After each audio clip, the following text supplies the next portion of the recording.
मुअज़्ज़ज़ सामीन, दूसरी जंग अज़ीम की इस वीडियो में हम आपको बताएंगे कि अमेरिका ने कैसे जापान पर हमला किया और इस हमले की शुरुआत में जापान ने कैसे अमेरिकी फौजियों को भून कर रख दिया। मगर ये सब कुछ जानने से पहले हमारे इस चैनल को ज़रूर सब्सक्राइब करें ताकि आपको इस तरह की तारीखी, दिलचस्प और मालूमात से भरपूर वीडियोस बाकायदगी से मिलती रहें और आपके इल्म में इजाफा हो। तो आइए हम आपको बताते हैं कि अमरीकी फौजी जापानी जज़ायर पर उतरने के बाद किस मुश्किलात से दोचार हुए।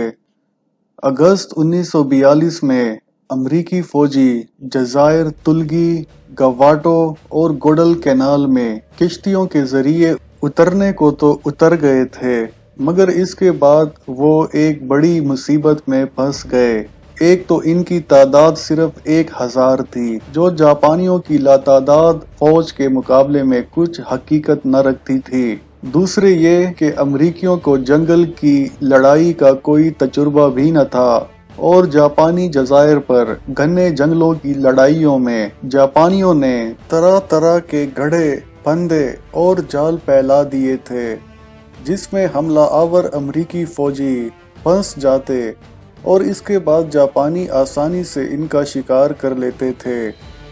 इसको तो एक इत्तेफाक ही समझिए कि जजीरे गोडल कैनाल में जापानियों की तादाद भी ज्यादा ना थी, मगर वो जल्द ही कसीर तादाद में वहां पहुंच सकते थे। अमेरिका ने जजीरे तुलगी पर सिर्फ एक बटालियन उतारी थी, जिसे फौजी नुक्ते नज़र से हमाकत के सिवा कुछ नहीं कहा जा सकता। ये तो सिर्फ इनकी खुशकिस्मती थी कि वो सब के सब मारे जाने से बच गए, और इसका सबब ये था कि यहाँ जापानी भी कम ही थे, वरना अमरीकियों का मुकम्मल सफाया हो जाता। बहरहाल जजीरे गोडल कैनाल के एक पॉइंट पर उतरते ही इन्होंने एक नातमाम एयर फील्ड की पनाह ले ली। फिर इसके जंगल, मैदान और गढ़ों में जापानी और अमरीकी फौजियों के दरमियान सख्त जंग शुरू हो गई। ऐसे मालूम होता था कि ये कभी ख़त्म न होने वाली जंग है। बहरहाल अब दोनों तरफ की इमदाद पहुंचना शुरू हो गई थी। आखिर एक मकाम पर से जापानियों ने अपना तारीखी हमला कर दिया। अमरीकी रात दिन अपने दिफा को मजबूत करने में सर कपाते रहते और किश्तियों के जरिए इनकी मदद पहुंचने का सिलसिला जारी था, ताकि हमला आवर अमरीकी फौज तबाह होने से बच जाएं। इसके बाद अमरीकियों ने जहाज़ों के जरिए अपनी फौज उतारना शुरू कर दी। इस तरह जापानियों की इमदाद भी धड़ाधड़ पहुंच रही थी। गर्ज एक बड़ी लड़ाई की शुरुआत हो गई थी। अमरीकी फौज ने जैसे ही जापान के जजीरों पर उतरना शुरू किया, जापानियों ने इन पर फिजाई और बहरी हमले भी शुरू कर दिए थे, ताकि अमरीकियों को इमदाद ना मिल सके। फिर इन्होंने अपने पूरे बहरी बेड़े को हरकत देकर गोडल कैनाल में ला खड़ा किया। इस जगह पर अमरीकियों और जापानियों ने ये कोशिश की कि एक दूसरे को पेशकदमी ना करने दें। इस तबाह कुन कोशिश में 50 से ज़्यादा जंगी बहरी जहाज़ और सैकड़ों जंगी हवाई जहाज़ बर्बाद हो गए। अमरीकियों के कब्ज़े में जो एक नातमाम एयर फील्ड था, इस पर से इनके जंगी हवाई जहाज़ परवाज करते थे, मगर जापानियों के जंगी हवाई जहाज़ों की तादाद इतनी ज़्यादा थी कि फ़ज़ाई झड़प में जापानी गालिब आते रहे। अमरीकियों ने जब जजीरे गोडल कैनाल पर अचानक लैंडिंग की थी, तो शुरू में जापानियों को संभलने में बड़ी मुश्किल पेश आई थी, मगर जब जापानी संभल गए तो वो अमरीकियों के लिए एक बड़ी मुसीबत बन गए। चूंकि जापानियों ने अब तक तारीख में कभी भी शिकस्त नहीं खाई थी, इसलिए एक ज़ौम में वो अमरीकियों पर पल पड़ रहे थे। फिर मजहबी और कौमी जज्बा इन पर इतना शदीद गालिब आ चुका था कि सिवाय मौत के कोई चीज़ इन्हें आगे बढ़ने से रोक न सकती थी। बहरहाल अमरीकियों को पहली बार एक ऐसी कौम से वास्ता पड़ा जिसको या तो तबाह कर दिया जाए या खुद इसके हाथों तबाह होया जाए। जंगल में हर तरफ मौत मंडलाती फिर रही थी। जापानी गड्ढों, झाड़ियों, दलदलों और दरख्तों पर चढ़े हुए दुश्मन के मुंतज़िर रहते।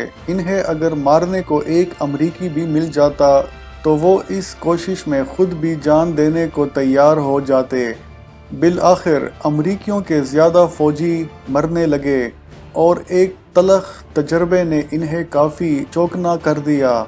चुनाचे वो रेंगते हुए खिसकते थे और इस शुबे में कि फिला झाड़ी या गड्ढे में कहीं कोई जापानी छुपा न बैठा हो, फायर कर देते थे ताकि मारने में पहल इनकी तरफ से हो। बल्कि अब तो अमरीकियों ने इतनी एहतियात शुरू कर दी थी कि नारियल तक पर भी गोली चला देते थे कि कहीं ऐसा ना हो कि ये किसी जापानी की खोपड़ी हो।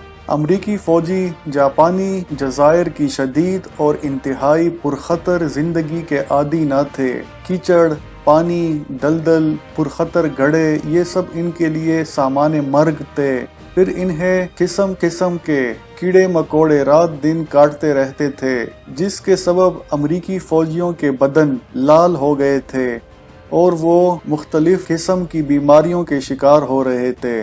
कई दिन तक नहाने धोने से महरूम रहने के बायस अमरीकी फौजियों के बदन पसीने और मैल से सड़ने लग गए थे। ऊपर से जापानी जंगी हवाई जहाज इन पर आग बरसाते और सामने से ताज़ा दम जापानी फौज के दस्ते इन पर हमला करते। अमरीकियों के लिए न कोई बचाव था और न कोई छुपने की जगह।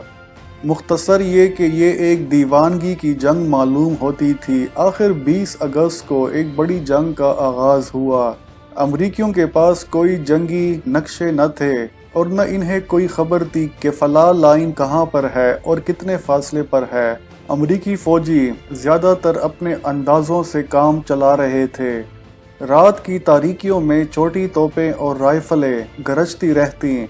जापानी और अमरीकी फौजी अंधाधुंध गोलियां और गोले बरसाते रहते और सुबह को मालूम होता कि जंगल की चौकियों के 900 जंगी मुहाफिज मारे गए। इस तरह अमरीकियों की लाशों के ढेर लगे हुए थे। अमरीकी फौजी जब भी कभी आगे बढ़ने की कोशिश करते तो इन्हें कदम कदम पर जापानियों की सख्त मज़ाहमत का सामना करना पड़ता। दोनों फौजी एक दूसरों की नज़रों से छुपे रहते और दिखाई देने पर दीवाना वार एक दूसरे पर टूट पड़ते और यूं लाशों के ढेर लग जाते। चलते हुए, भागते हुए और तेज तेज सांस लेते हुए और जख्मियों की आ और बका से फजा भर जाती और ऐसा महसूस होने लगता कि जैसे इंसान जानवर बन गया है। अमरीकियों ने एक और पहाड़ी पर एक जापानी झंडा लहराते देखा, मगर जैसे ही अमरीकी इसे उतारने को पहाड़ी पर पहुंचे, जापानी हवाई जहाज़ों ने इन्हें भून कर रख दिया और बहुत से अमरीकी फौजी मारे गए और जख्मी हुए। मगर गनीमत ये थी कि अमरीकी फौजियों के हौसले अभी तक बरकरार थे। अगर वो जी छोड़ देते और इनका मोराल गिर जाता तो इस मौत के जजीरे से एक भी अमरीकी फौजी जिंदा न लौटता। जापानी छुपकर हमला करने में कमाल रखते थे। चंद कदम के फासले पर छुपा हुआ जापानी दिखाई तक न देता था, मगर अगर इसके पास कोई अमरीकी करीब भी आ जाता तो जापानी का हाथ उठता और अमरीकी का गला काट देता और यूं अमरीकी फौजियों के गले खून से सुर्ख हो जाते और जमीन पर गिर जाते। इसके अलावा अमरीकी फौजियों में पेचश की सख्त बीमारी भी फैल गई। खराब आबो हवा, जहरीले कीड़े और गर्मी अमरीकियों के मिजाज के बिल्कुल बरखिलाफ चीजें थीं। फिर इन्हें मलेरिया ने भी आ पकड़ा था और इनके फौजियों को सख्त तेज बुखार चढ़ता तो उतरने का नाम ही न लेता था। इस मौत के जजीरे में कहाँ का अस्पताल और कैसा आराम। चुनाचे बहुत से अमरीकी फौजी और अफसर बुखार की नजर हो गए और जो बच गए थे वो सूख कर कांटा हो गए थे। बास का वजन तो 40 पाउंड तक कम हो गया था और बहुत से कमजोरी की वजह से चल भी नहीं पा रहे थे। अब अमरीकी सिपाही ये कोशिश करते थे कि सबसे पहले वो गोली चलाएं और कई बार ऐसा हुआ कि दोनों तरफ से बैक वक्त गोली चलती और दोनों तरफ के फौजी एक साथ मर जाते। कोई अमरीकी दुश्मन को देखने के लिए अपनी पनाह गाह से जरा भी सर ऊंचा करता तो जापानी की गोली से इसका भेजा पाश पाश हो जाता। जब कभी जापानियों को कोई अमरीकी टैंक दिखाई देता तो गुस्से और नफरत में पहले तो वो इस पर घोंसे बरसाते और फिर चाकुओं से हमला कर देते। इस कोशिश में कुछ जापानी फौजी तो मर जाते और कुछ टैंक को आग लगाने में कामयाब हो जाते। गर्ज अमरीकी फौजी इस जजीरे पर लैंडिंग करके एक बड़ी मुसीबत में फंस गए थे, जहां रोजाना ही बम धमाके और गोलों की बरसात होती रहती थी और हर तरफ घुटनों तक कीचड़ और पानी भर जाता। जगह जगह ऐसे दलदल भी थे कि इनमें आदमी अगर एक बार फंस जाता तो उसका जिंदा निकलना नामुमकिन था। इसके बरक्स जापानी अगर कहीं हाथ आ जाते तो हथियार डालने की जिल्लत से बचने के लिए वो लड़ते लड़ते मर जाना पसंद करते। यही कैफियत जापानी फौज के साथ मजदूरों की भी थी। वो कभी पकड़े जाते तो अमरीकियों की मदद करने के बजाय मर जाना गवारा करते। अमरीका एशिया की एक ऐसी कौम से उलझ गया था जिसके नज़दीक अपनी जान दे देना कोई बड़ी बात ना थी और इन जजीरों पर रियायत और इंसानी जज्बात के कोई मानी न थे।